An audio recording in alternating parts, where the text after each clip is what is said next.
e versículo 17 ao 26. Calma aí. E depois nós vamos passar pela informação onde estaremos falando sobre a prisão de Paulo em Jerusalém, no capítulo 21, versículo 27 ao 36, e depois o discurso de Paulo aos judeus, que estará abordando aí 2 capítulos, ou seja, saindo de uma série para outra, o capítulo 21, versículo 37 a 40, e abordando ali já o início do capítulo de número 22, versículo de número 1, versículo 21.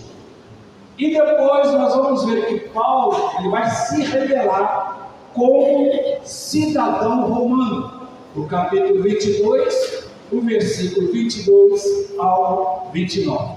Então, nessas 2 séries do livro de Atos dos Apóstolos, que estamos aí no decorrer deste ano abordando, nós teremos todos esses eventos que irão nos acompanhar. Próximo slide, por favor. Na série anterior, no capítulo 20, vemos Paulo se despedindo dos líderes da igreja.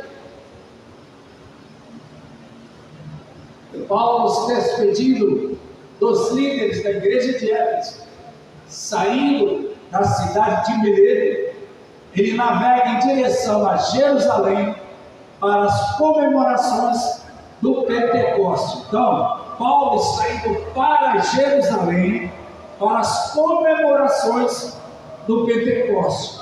Então, irmãos, só aí nós vamos entender que lá em Jerusalém estariam os judeus messiânicos, ou seja, os judeus convertidos, e aqueles judeus que não eram convertidos, que já tinham tido situações adversas com Paulo nas séries anteriores, nos capítulos anteriores, dos quais nós já falamos aqui. Mas vamos ver que ele vai passar por Rhodes, Chipre, Tiro e Cesareia. Muitos fatos ocorrerão em Jerusalém, como a sua prisão e o seu discurso diante dos judeus e a revelação da sua cidadania romana. Dentro de um plano geral desta série, e chegando ao seu fim, já notamos que os eventos finais marcarão o início da saudade forçada que Paulo terá dos seus amigos e de Jerusalém, sabendo ele que não poderá mais vê-los, porque a partir daqui Paulo não voltará mais a Jerusalém. A partir de Jerusalém, ele segue preso e seguirá para Cesareia, onde ficará preso por 2 anos, depois será mandado para Roma. Por isso que chamaremos esta série de hoje pelo nome de Paulo sem volta para casa. Talvez alguns aí que já assistiram o filme Homem-Aranha, Sem Volta para Casa, a gente criou essa conjectura aí, porque é isso que vai acontecer com Paulo, né? Nós já estamos até dando spoiler antes de chegar no final do livro, mas de agora até o capítulo 28 do final do livro, acontecerá isso aí. A partir de Jerusalém, ele segue preso, segue para Cesareia e ficará por 2 anos, depois será mandado para Roma, e por isso que ele não voltará mais para Jerusalém. Bem, vamos ao próximo slide, por gentileza. Então vejamos, irmãos, eu estou sem aquela luzinha que conecta ali, mas eu vou tentar botar o meu dedo aqui. Então vejamos aqui, ele estava aqui, ele saiu de Éfeso, estava aqui em Mileto, veio para Rhodes, desceu aqui, Chipre, Tiro, Sidom, Cesareia, e depois ele vai chegar em Jerusalém. Eu fiz questão de colocar esse mapa para a gente ter mais ou menos uma ideia, uma noção do que Paulo enfrenta nisso aí. Tanto a ida para Roma, está mais lá em cima, Roma está para cá, ó. Está lá, aqui o Roma está bem aqui, ó. Deve estar o meu dedinho aqui, ó. Saindo daqui, passando pelo grande mar Mediterrâneo até Roma, ele vai passar por muitos aperreios. Então esta área, apesar de não ser um mar aberto, ali tem muitos navios que eles naufragam, tem muitos navios que não suportam esta área desse mar Mediterrâneo aí, porque a tormenta ela é muito forte. Então vamos ler. E aconteceu, e separando-nos deles, navegamos e fomos correndo caminho direto e chegamos a Cós. E no dia seguinte a Rodes, de onde passamos a Pátara. E achando um navio que ia para a Fenícia, embarcamos nele e partimos. E indo já à vista de Chipre, deixamos-a à esquerda, navegando para a Síria e chegando a Tiro, porque o navio havia de ser desembarcado ali. E achando discípulos, ficamos ali 7 dias, e eles, pelo Espírito, diziam a Paulo que não subisse a Jerusalém. E havendo passado ali aqueles dias, saímos e seguimos nosso caminho, acompanhando-nos todos com mulheres e filhos até fora da cidade, e postos de joelho na praia oramos. Irmãos, vejamos ali que no versículo de número 4, creio que os irmãos lá de trás estão conseguindo ver. Se não tiver conseguindo, é só vir um pouco mais para frente. Ali no versículo de número 4 vai dizendo assim: e achando discípulos, ficamos ali 7 dias. E eles, pelo Espírito Santo, dizia a Paulo que não subisse a Jerusalém. Então, irmãos, eles cheios do Espírito, eles não estavam profetizando, mas eles, cheios de Deus, homens que oravam, sabiam que tinha alguma coisa esperando Paulo lá em Jerusalém, até pelo que eu disse. Quando em Jerusalém vai acontecer o Pentecostes, ali todos os judeus de todas estas áreas aqui, irmãos, ó, desde a Ásia Menor, onde é que Paulo teve confusão lá, nos capítulos anteriores, aqui em Éfeso, aqui em Tarso, aqui nessas áreas todinhas aqui, tinha judeu que queria cortar o pescoço de Paulo. Então os companheiros disseram assim: olha, Paulo, é o seguinte, você vai estar indo para lá, eu não acho que é o bom momento para você ir, porque o seu nome está lá em cima e vai ter pessoas lá que vão querer te aborrecer. Então é nesse sentido que eles estavam orientando a Paulo. É como nós falamos para o irmão: não, irmão, fica em casa, está enfermo. Falei para o pastor hoje: não, pastor, não tem que ir para a igreja não, está enfermo, fica em casa. É melhor quando a gente falar para os irmãos, vai por esse caminho. A minha mãe falava assim: meu filho, muito antes de eu ser crente, minha mãe falava assim: meu filho, você vai estudar música, vai pela sombra. Eu nem sabia o que significa ir pela sombra.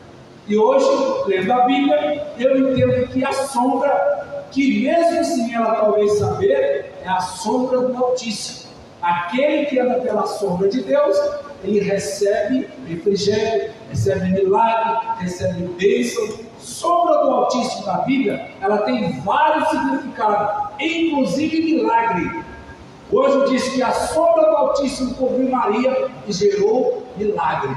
Então, meu querido, o conselho nesta noite é: vá pela sombra do Altíssimo. Então, irmãos, voltando aqui para a nossa série, nós vamos ver que eles vão orientar a Paulo que não fosse para Jerusalém. Próximo slide, por favor. É muito interessante como as coisas acontecem aqui nessa cidade de Tiro. Ao chegar nessa cidade, Paulo conversa com os irmãos e esses lhe pedem que ele não vá a Jerusalém. Quando isso acontece, eles notam que não vão conseguir convencê-lo de deixar de ir a Jerusalém. Então, estas famílias de discípulos se juntam na praia com Paulo e oram juntas. O que podemos aprender com isso?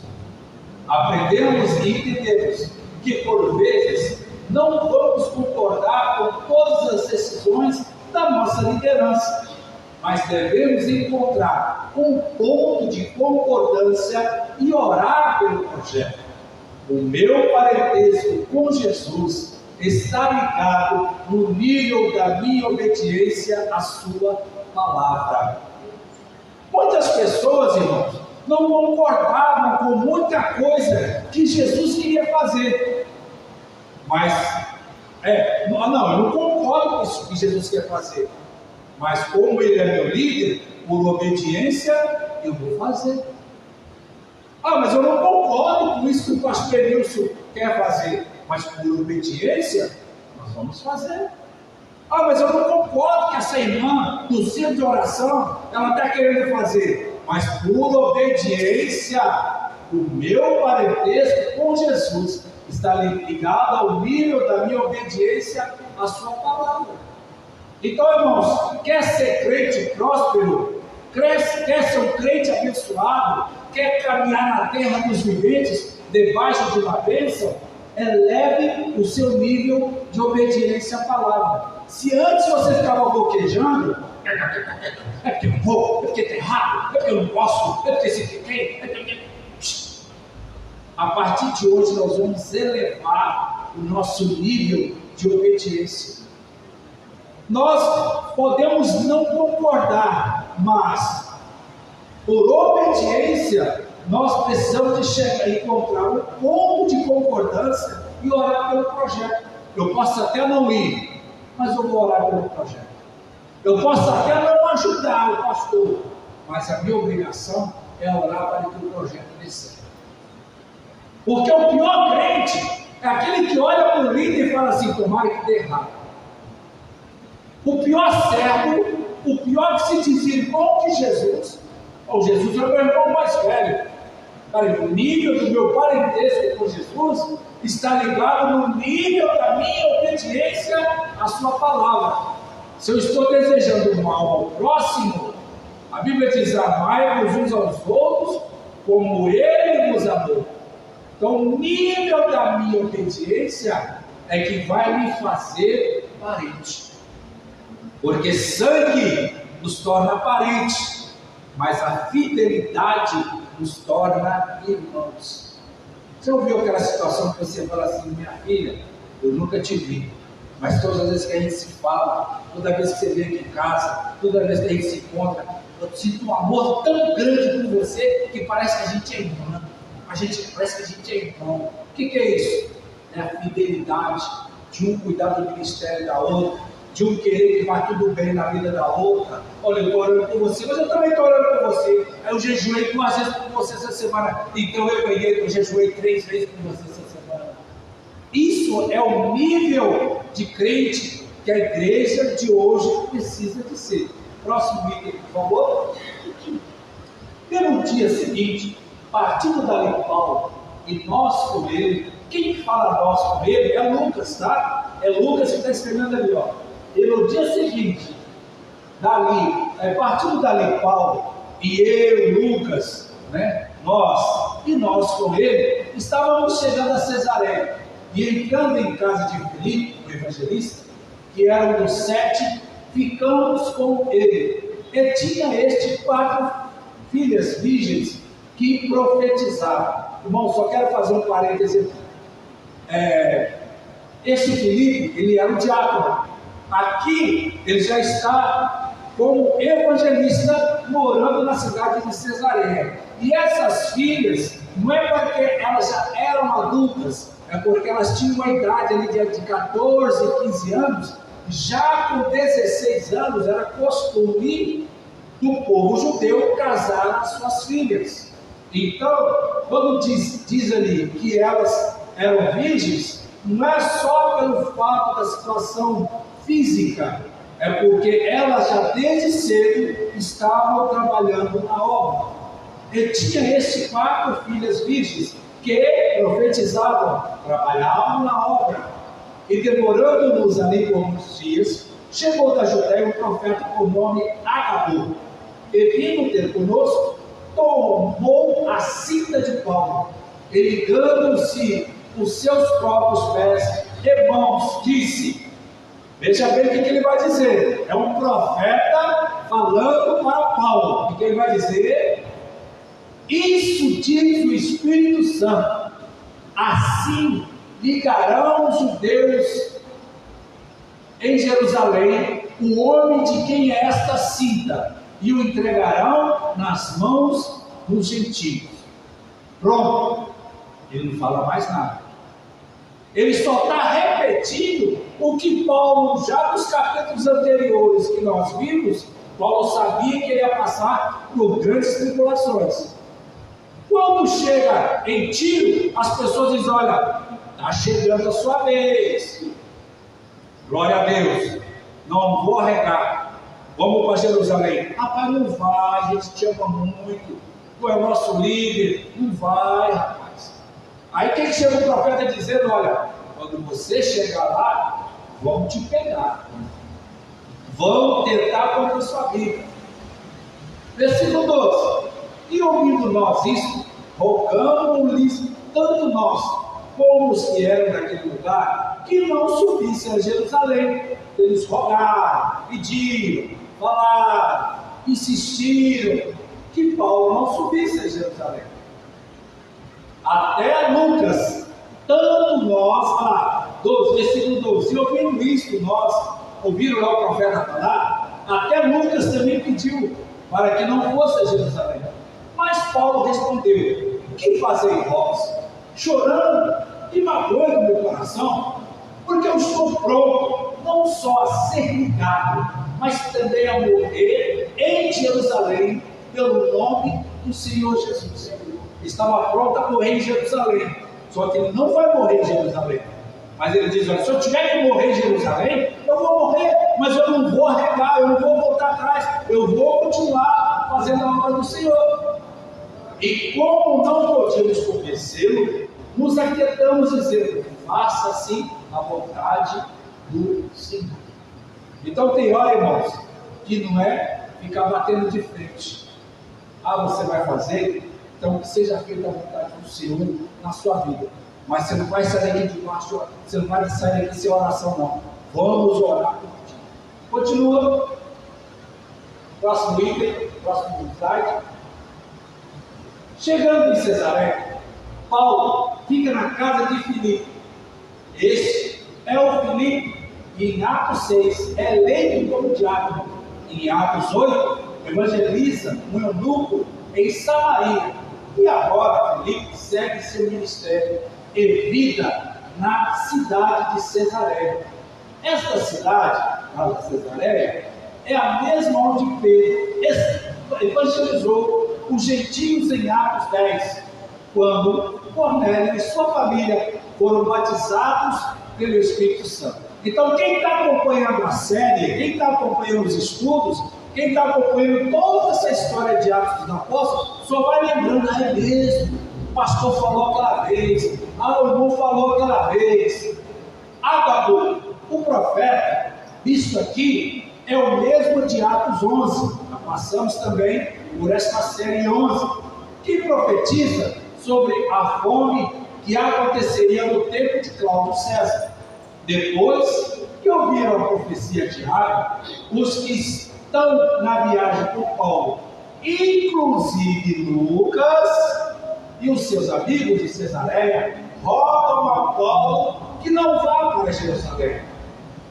Aqui, nesse episódio, o Espírito Santo não entra em contradição com a atitude de Paulo. Ou seja, alguém pode achar que Paulo é rebelde. O Espírito Santo está falando que Paulo é rebelde, Paulo não está obedecendo. Então veja bem, há uma diferença entre o que é uma predição e o que é uma proibição. o que é direcionado a Paulo é uma predição do que iria acontecer se ele fosse a Jerusalém. Não é uma proibição para que Paulo não fosse a Jerusalém. Não há uma ordem expressa sobre ele não ir, uma ordem expressa do Espírito Santo, mas uma orientação. A esta altura, Paulo já está bem resolvido sobre sua missão em Jerusalém. Mas veja bem o que eu vou dizer agora, irmãos. Existem pessoas, homens e mulheres, que não são bem resolvidas no seu ministério. Sempre vai haver na minha vida, na sua vida, no meu ministério, no seu ministério, aquelas pessoas parecidas com aquelas que chegaram até Neemias. Neemias estava trabalhando, pelejando, estava lá numa grande obra. Quem é que chega lá para desanimar? Sanbalate e Tobias, homens infiéis ao Senhor. Não que este seja o caso de pessoas infiéis, mas quando nós temos o objetivo, infelizmente, tem pessoas até que de bom grado vão dizer: ô meu filho, deixa isso falar, ô meu filho, faça isso, ou escuta sua mãe, e não sei o quê.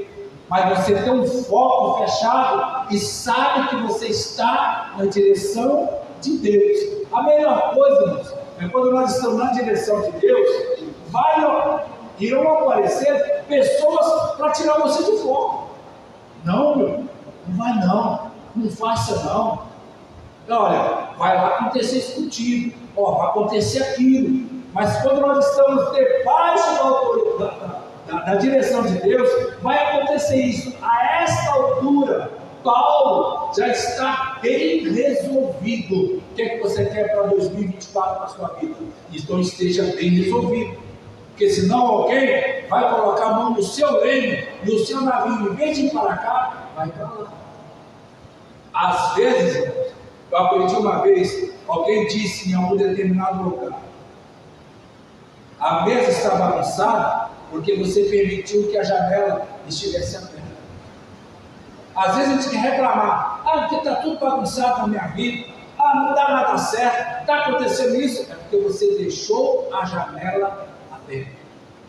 Lugares abertos criam oportunidades para que o inimigo, que é especialista nisso, ele tentar nos tirar do foco. Próxima, por gentileza. E no dia seguinte, Paulo entrou conosco em casa de Tiago, e todos os anciãos vieram ali. Então agora já não é mais Filipe, agora é Tiago, irmão de Jesus. E havendo os saudado, contou-lhes por miúdo o que por seu ministério Deus fizera entre os gentios. E ouvindo eles, glorificaram o Senhor, dizendo: bem vês, irmão, quantos milhares de judeus há que creem, e todos são zeladores da lei. Aqui é Tiago dando uma orientação para Paulo. E já acerca de ti foram informados de que ensinas todos os judeus que estão entre os gentios a apartarem-se de Moisés, dizendo que não devem circuncidar seus filhos, nem andar segundo o costume da lei. Que faremos, pois? Em todo caso, é necessário que a multidão se ajude, porque terão ouvido que já és vindo. Faze, pois, isto que te dizemos. Temos 4 homens que fizeram voto. Toma esses homens contigo e santifica-te com eles, e faze por eles os cascos ou os votos, para que raspem a cabeça, e todos ficarão sabendo que nada há daquilo de que foram informados acerca de ti, mas também tu mesmo andas guardando a lei. Todavia, quanto aos que creem dos gentios, já nós havemos escrito e achado por bem que nada disso absorve, mas que só se guardem do que se sacrifica aos ídolos, e do sangue, e do sufocado, e da fornicação. Então Paulo, tomando consigo aqueles homens, entrou no dia seguinte no templo, já santificado com eles, anunciando serem já cumpridos os dias da purificação, e ficou ali até se oferecer por cada um deles a oferta. O que vai acontecer aqui? Daqui a pouco nós vamos fazer um comentário no outro slide. Mas só para os irmãos entenderem o que Tiago está dizendo para Paulo. Mas dizendo assim, olha, saiu um bocado de fake news a seu respeito. Saiu um bocado de fofoca a seu respeito. Você foi lá, viajou, ficou lá um tempo com a sua família. A irmã foi de tal local. Enquanto você estava lá, chegou uma pessoa dizendo assim, olha, eu sei de muita coisa dela. Olha, eu sei de muita coisa dele. Ó, rapaz, eu conheço aquela pessoa, eu sei muita coisa dele. Mas o mais importante na nossa vida, existirão pessoas que sabem muita coisa da minha vida e muita coisa da sua vida. Mas o mais importante não é quem sabe muito, é quem sabe tudo da sua vida. Quem sabe tudo da sua vida é Deus. Quem sabe os tombos, os levantes, quem você era e o preço que você paga para estar aqui hoje, quem sabe de tudo é Deus. De repente eu sei muito, mas o muito que eu sei é só para dar alegria à sua imagem. De repente o muito que eu sei é só para atrapalhar a sua caminhada. De repente o muito que eu sei é só para trazer fake news, é só para trazer contenda. E depois quando eu falo, eu não vou sustentar.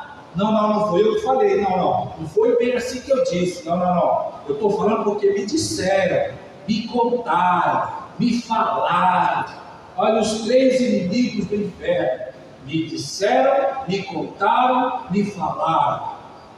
Esse me disseram, me contaram, me falaram, chega a trazer até guerra para dentro de uma nação. Então agora nós temos que ter muito cuidado com o que nós falamos, o instrumento que o inimigo muitas das vezes ele quer usar, são os 5 sentidos. Ele tenta entrar no seu, trazer informações para o seu ouvido, trazer informações erradas para os seus olhos, fazer você dar informações para a sua boca. Não são os 5 sentidos? Ouvido, audição, paladar, olfato e tato. Ouvido, audição, paladar, olfato e tato. São os 5 sentidos que o inimigo tenta entrar. Vocês já perceberam aquela estrela de Salomão? Ela tem um círculo, a gente costuma dizer, né? Que essa estrela não é de Davi, é de Salomão. Ela tem 5 pontas. Essas 5 pontas, com um círculo fechado, geralmente ela tem um círculo que fecha 5 pontas, essa estrela de Salomão. Significa pessoas presas na mão do inimigo. Ela não consegue falar o que é de Deus, ela não consegue enxergar as coisas de Deus, ela não consegue ouvir coisas boas, ela não consegue ter uma direção de Deus, porque ela se encontra presa nestes 5 círculos. Mas glórias a Deus, porque somos uma igreja que é alimentada. Glórias a Deus, porque somos uma igreja liberta. Glórias a Deus, porque vivemos não debaixo dessas artimanhas do inimigo, mas vivemos guiados pela palavra de Deus. Próximo item, por favor. Quando chega em Jerusalém, Paulo fica na casa de Tiago, o irmão de Jesus, e de lá se encontra com os anciãos da igreja de Jerusalém e começa a contar tudo o que havia acontecido consigo. Ali Paulo recebe instruções a respeito do que deveria fazer para convencer aos judeus de que ele não estava profanando o templo.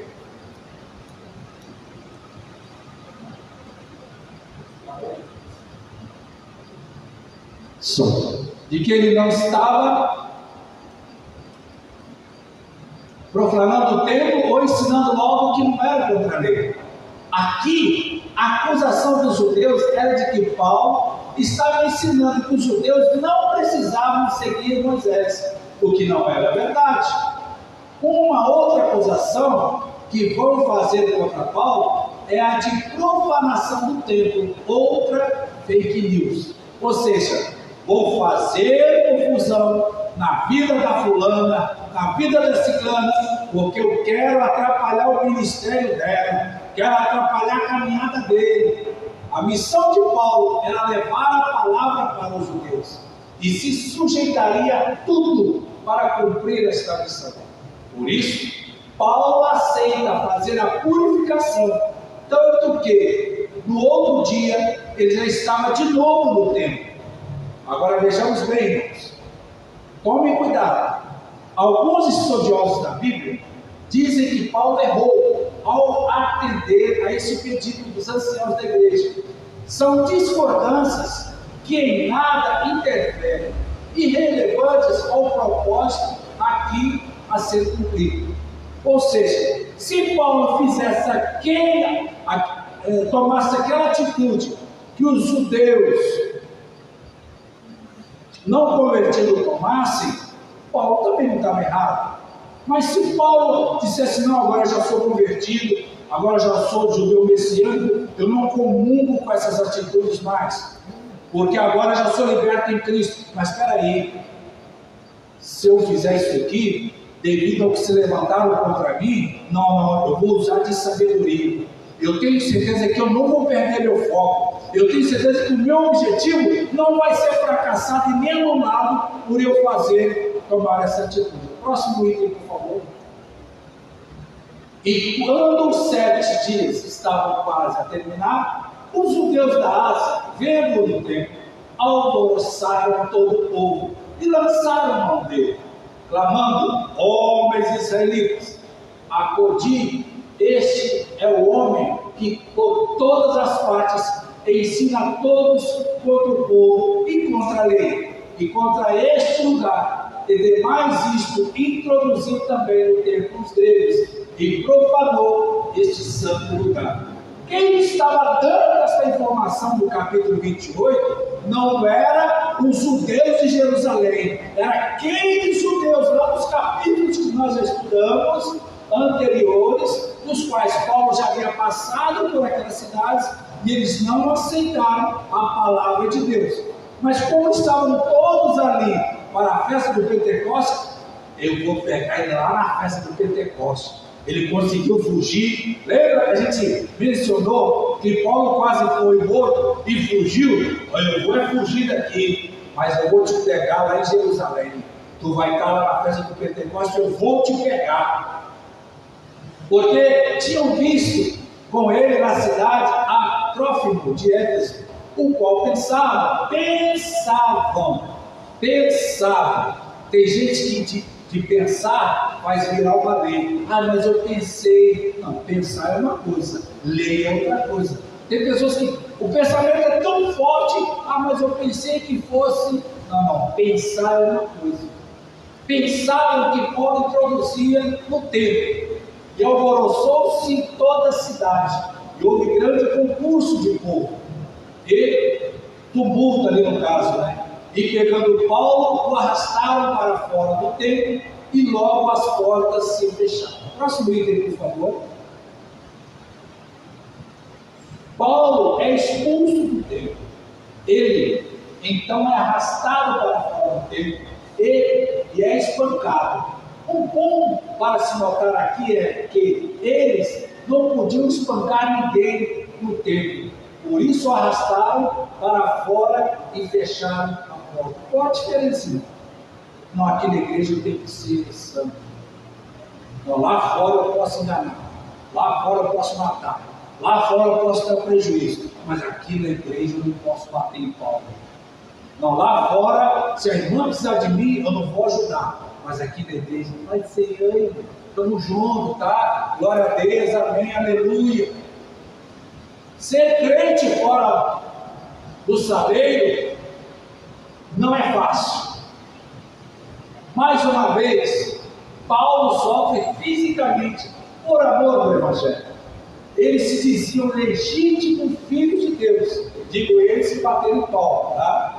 Porém, se alguém discordasse de suas atitudes e leis, seria digno de morte, sem mesmo ser ouvido. Hoje, mudaram os personagens, porém, algumas atitudes são até piores do que os judeus da primeira igreja. Não precisa de comentar, né? Próximo item. E procurando eles matá-lo, chegou ao tribuno da corte o aviso de que Jerusalém estava toda em confusão, o qual, tomando logo consigo os soldados e centuriões, correu para eles. E quando viram o tribuno e os soldados, cessaram de ferir a Paulo. Então, aproximando-se o tribuno, o prendeu e o mandou atar com 2 cadeias. E lhe perguntou quem era e o que tinha feito. E lá a multidão, uns chamavam de uma maneira e outros de outra. Mas como nada podia saber ao certo, por causa do tumulto alvoroço, mandou conduzi-lo para a fortaleza.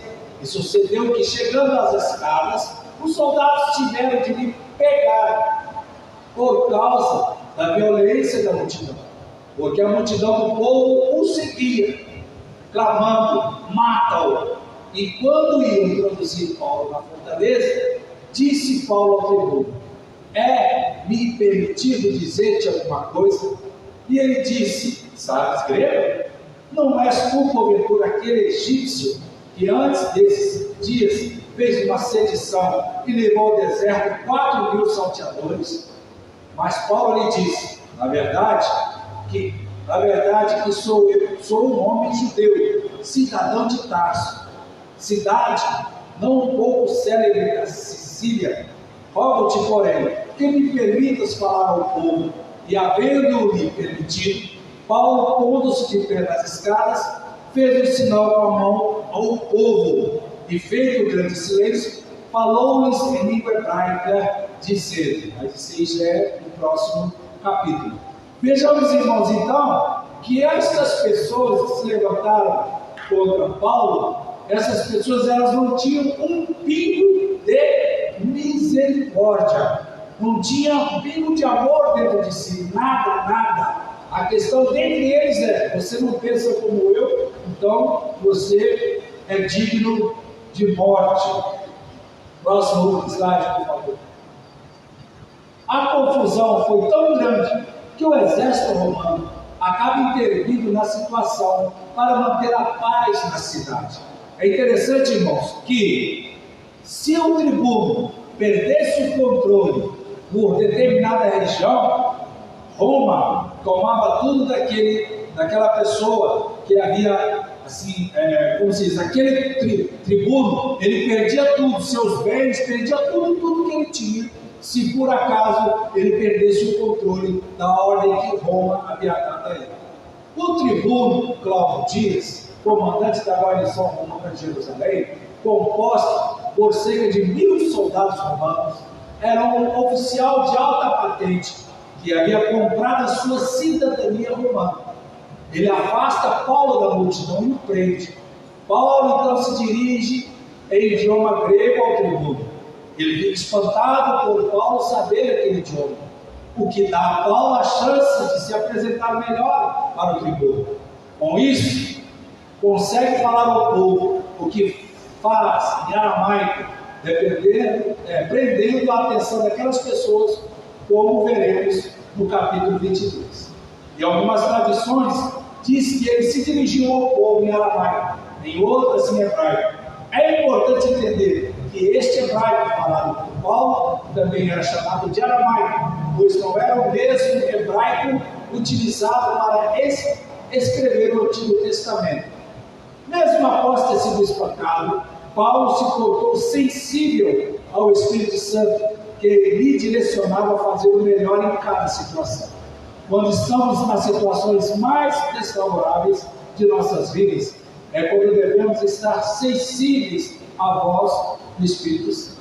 É interessante que quando ele vai se dirigir ao tribuno, por ele estar falando em grego, o tribuno vai achar que ele foi um egípcio que esteve ali, criando uma confusão, levando vários salteadores ali para o deserto. E ele: não, você está me confundindo.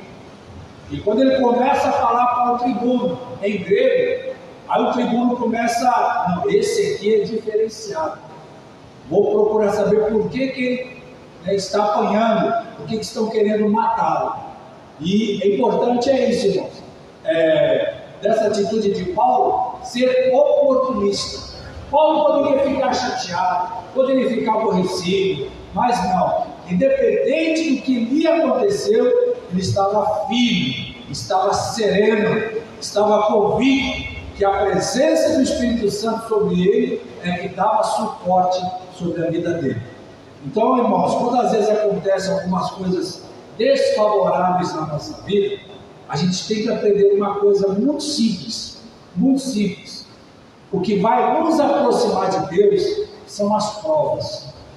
Todas as provas às quais nós somos submetidos, ela tem um propósito. E dentro desse propósito das provas, existe um processo. Então veja bem, cada um de nós temos provas para vencer. As provas existem por causa de um propósito. Provas, propósito. Propósito Deus tem com cada um. Dentro do propósito existe um processo. E dentro do processo existe uma bênção de Deus para a vida de cada um de nós. Nós vemos aí o processo que o nosso pastor Roberto passou, é porque existe um propósito para o qual Deus tem sobre a vida dele. O que é? Eu não sei. Só me resta orar por ele. Por que ele está passando? Por que ele passou por esse propósito? Por que Deus permitiu? Um propósito é entre ele e Deus. O que Deus vai fazer com ele, depois dele sarado, dele de pé novamente, dele guerreando com a espada na mão? Não sei. Mas o que me compete é orar. Ora. Eu não sei qual é o processo que você está passando, não. Mas o meu papel é orar por você. Porque eu sei que no bojo desse processo, no bojo da sua mochila, no seu cruzinho cruzado, Deus colocou alguma coisa aqui que vai te servir. Nada que a gente faça aqui dentro da casa do Senhor, quando fala casa do Senhor, é vida de crente. Nada que fazemos em vão. Tudo que nos acontece, principalmente os problemas, as adversidades, os desafios, tem um propósito de Deus nesse negócio. Próximo. Já estamos agora no capítulo 22. Homens, irmãos e pais, ouve agora a minha defesa perante vós. E quando ouviram falar em língua hebraica, maior silêncio guardaram.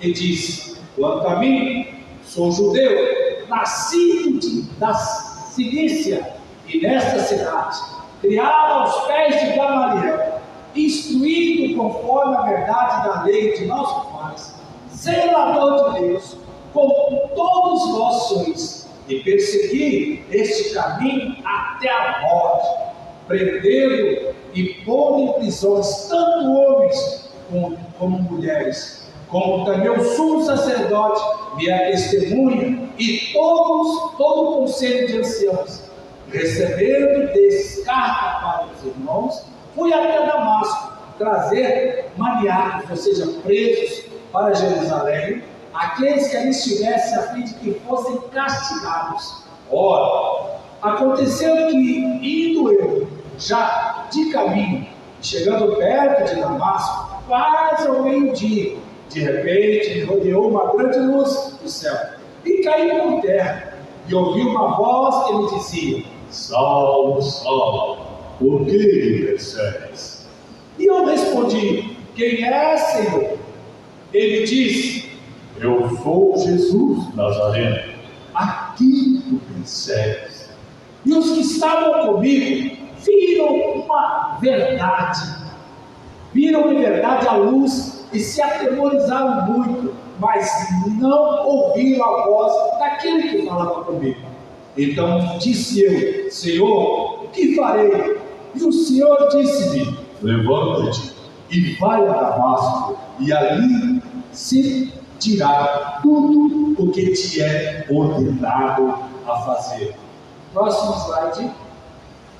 E como eu não via, por causa do esplendor daquela luz, fui levado pela mão dos que estavam comigo.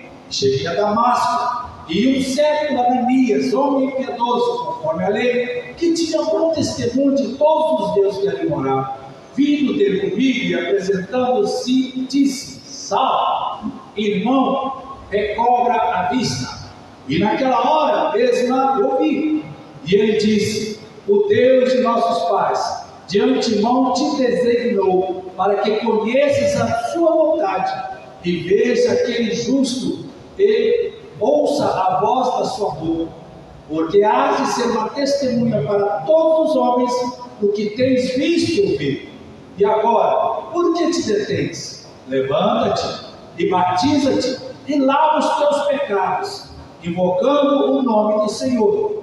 E aconteceu que, tornando eu para Jerusalém, quando eu orava no templo, fui arrebatado para fora de mim, e vi aquele que me dizia: dá-te depressa e saia apressadamente de Jerusalém, porque não receberão o teu testemunho acerca de mim.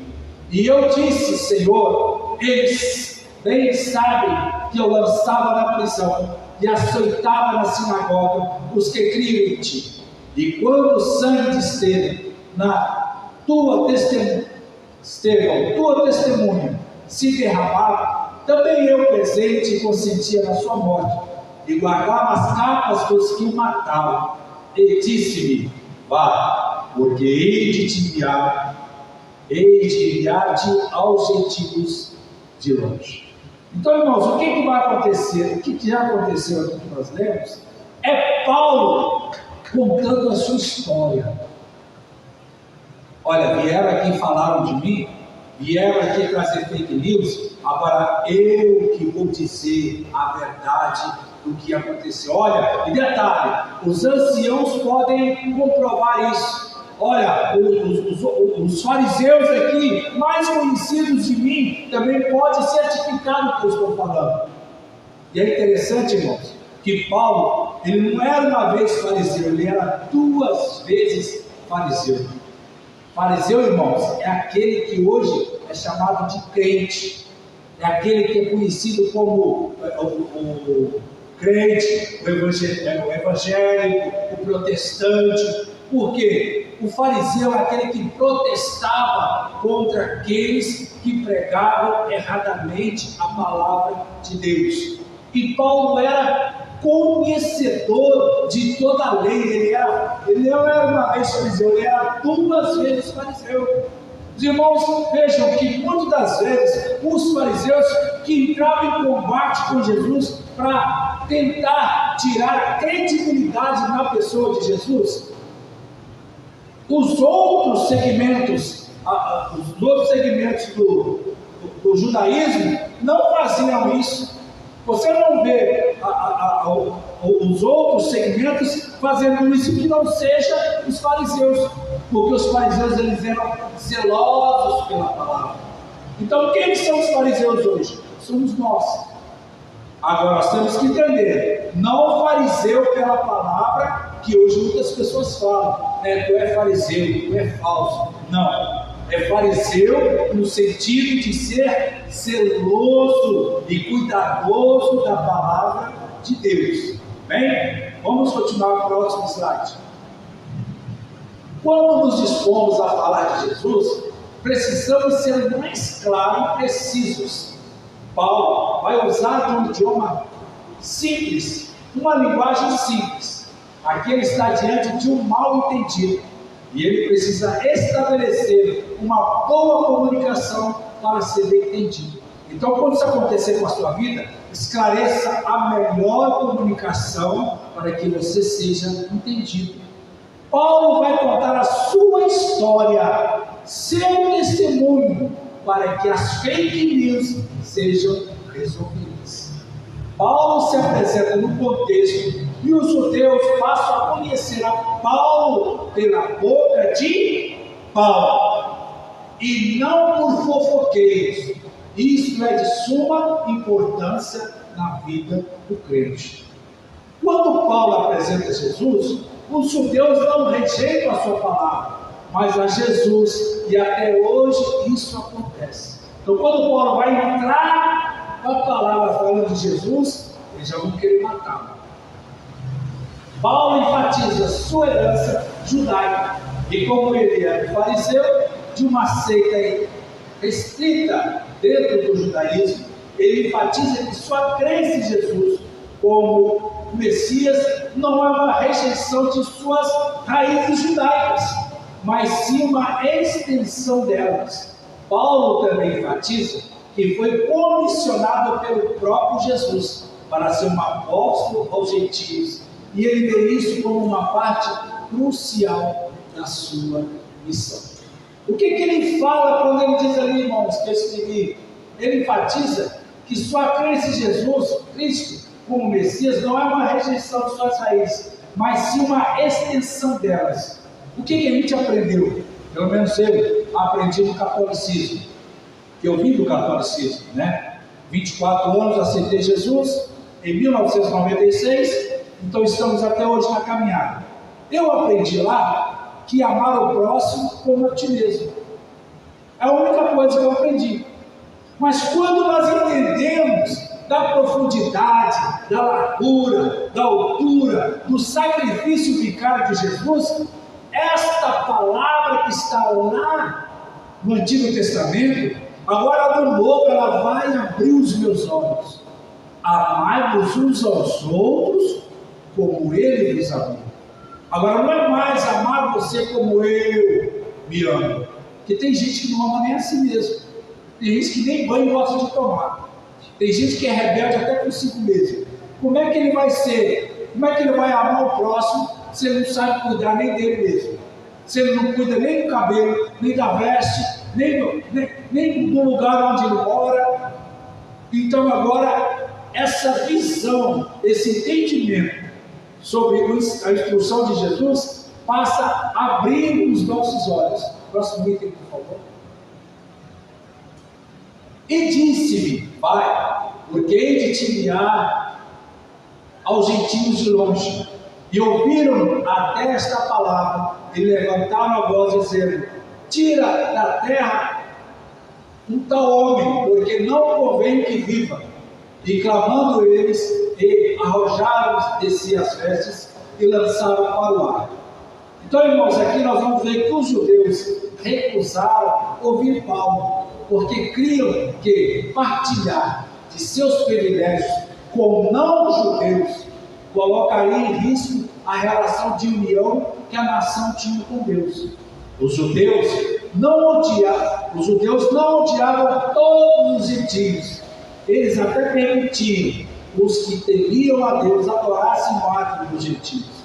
Um gentio podia até se tornar prosélito, reconhecido como judeu, sendo circuncidado e obedecendo às leis de Moisés. Portanto, os judeus, nessa passagem, não estavam irritados com o fato de os gentios adorarem a Deus, mas com a ideia de eles terem os mesmos direitos diante de Deus, sem antes se converterem ao judaísmo. O fato de os gentios poderem ter acesso direto a Deus pela fé em Cristo Jesus era uma ofensa para os judeus. Então, para os judeus, o gentio pode até participar com eles, mas teria que passar pelo mesmo processo que eles. E Paulo vem dizendo assim: não, agora já não mais precisa, por conta do sacrifício vicário de Jesus Cristo na cruz do Calvário. Próximo item, por favor. O tribuno mandou que o levassem para a fortaleza, dizendo que o examinasse com açoites para saber por que causa assim clamavam contra ele. E quando estavam atando com correias, disse Paulo ao centurião que ali estava: é vós lícito açoitar um romano sem ser condenado? E ouvindo isso, o centurião foi e anunciou ao tribuno, dizendo: vê o que vais fazer, porque esse homem é romano. E vindo o tribuno, dize-lhe, és tu romano? E ele disse: sim. E respondeu ao tribuno: eu, com grande soma de dinheiro, tribuno, dizendo, né? com grande soma de dinheiro, alcancei esse direito de cidadão. Paulo disse, mas eu sou de nascimento, e logo dele se apartaram os que haviam de examinar, ou seja, dar um corretivo dele. E até o tribuno teve temor quando soube que era romano, visto que o tinha ligado, ou seja, estava preso. E no dia seguinte, querendo saber ao certo a causa, porque era acusado pelos judeus, soltou-o das prisões e mandou vir os principais dos sacerdotes, ou seja, chamou os sacerdotes e todo o seu conselho, e trazendo Paulo, o apresentou diante deles. Ele chamou o sacerdote e falou assim: camarada, aqui eu não posso perder nada. Ele é cidadão romano. Então vocês que resolvam as situações de vocês lá, mas ele também não pode ser tocado por vocês, não. E era interessante, irmãos, ali, não sei se vocês viram quando eu estava lendo já no início, que quando o tribuno chegou no meio daquela multidão, no meio daquele negócio todo, os judeus ficaram logo parados. Porque qualquer palavra do tribuno contra qualquer rebeldia era digno de morte. Se alguém dissesse, não, nós vamos matar Paulo, sai daqui, na mesma hora eles seriam mortos. É a ordem humana de que não houvessem problemas, tumultos em Jerusalém, que era conhecida como uma cidade cheia de problemas. Próximo, por favor. Atos 22 e 24. O chicote era feito de tiras de couro, com pedaços de metal e ossos na ponta e presos a uma haste de madeira. Paulo já tinha sido castigado antes com açoites e varas, lá na carta aos Coríntios. Mas os açoites, aqueles ali, especificamente, eles eram muito piores. Essa punição era para matar ou deixar a pessoa aleijada. A vítima sofria essa tortura com couro ou esticada ao chão, ou preso a uma coluna, ou preso a um gancho fixado na terra. Em Atos 25, nós vamos ver que ele vai questionar se era lícito ele ser condenado. Segundo a lei de Roma, nenhum cidadão romano pode ser acorrentado, açoitado ou morto sem um julgamento adequado. E o não cumprimento dessa lei resultava em punição severa ao tribuno que impusesse o castigo legal. Paulo foi acorrentado e ia ser açoitado, embora nenhuma acusação formal tivesse sido feita. No versículo 30, a princípio, somente as pessoas livres que viviam na cidade de Roma tinham direito ao privilégio da cidadania romana. Mais tarde, essa cidadania foi conferida a outros que viviam no Império Romano. Às vezes, o imperador oferecia cidadania àqueles que prestavam um serviço extraordinário a Roma. É bem provável que o pai ou avô de Paulo tenha se tornado cidadão romano por esses meios, e por isso Paulo era romano de nascimento. Próximo slide. E assim nós terminamos a nossa ministração. Faltam 15 minutos, então deu certinho aí 1 hora, e dentro desta 1 hora nós estudamos aí 2 capítulos, capítulo de número 21 e o capítulo de número 22, para a glória do nosso Deus. Enfim, irmãos, a próxima série estaremos abordando aí o capítulo, a série de número 23, e eu creio que os irmãos vão estar só ganhando quando vêm para aprender na casa do Senhor. Dá até ser aquela ideia, de que a gente parece que está assistindo aqueles filmes. Eu que gosto muito de filmes antigos, filmes romanos, filmes de guerra, até por eu ser militar. Então a gente que vai estudando, vai lendo, vai seguindo essas séries, é muito interessante nós fazermos essa aproximação com a leitura da palavra do Senhor. Eu quero convidar a igreja a estar de pé. Eu quero perguntar se entre nós alguém queira, deseja aceitar Jesus como seu único e suficiente Salvador, Nosso irmão Carlos aí já é crente, meu querido. Glórias a Deus pela sua vida. Alguns irmãos aí aceitam. Então, já que nós não temos ninguém para aceitar Jesus, eu quero perguntar se entre nós alguém que deseja se reconciliar com o Senhor nesta noite, alguém que foi impactado por essa ministração e sentiu de Deus que precisa de repensar as suas atitudes, precisa de repensar algumas coisas que ele viu que serviu de proveito para a sua vida espiritual. Você que sentiu de Deus e necessita de uma oração.